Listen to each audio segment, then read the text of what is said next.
ಮಾರನಹಳ್ಳಿ ಬಳಿ ಮಳೆಯ ರಭಸಕ್ಕೆ ಕೊಚ್ಚಿ ಹೋದ ಸೇತುವೆ. ಸಕಲೇಶಪುರ ತಾಲೂಕಿನ ಮಾರನಹಳ್ಳಿ ಬಳಿ ಮಳೆಯ ಪ್ರಮಾಣ ಹೆಚ್ಚಾಗಿದ್ದು ನೋಡುತ್ತಿದ್ದಂತೆ ಸೇತುವೆ ಕೊಚ್ಚಿ ಹೋಗಿದೆ.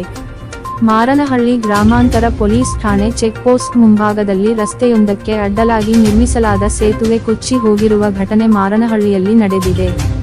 ಗ್ರಾಮಸ್ಥರು ಹೇಳುವ ಪ್ರಕಾರ ಕಳಪೆ ಕಾಮಗಾರಿಯೇ ಇದಕ್ಕೆಲ್ಲ ಕಾರಣ. ಮಲೆನಾಡಿನ ಭಾಗದಲ್ಲಿ ಒಂದು ಸೇತುವೆ ನಿರ್ಮಿಸುವಾಗ ಎಷ್ಟು ಗೇಜಿನ ಕಬ್ಬಣ ಹಾಕಬೇಕು, ಎಷ್ಟು ಸಿಮೆಂಟ್ ಹಾಕಬೇಕು ಎಂಬ ಪರಿಜ್ಞಾನ ಇಲ್ಲದೆ ಕಳಪೆ ಕಾಮಗಾರಿ ಮಾಡಿರುವುದೇ ಇದಕ್ಕೆಲ್ಲ ಕಾರಣ.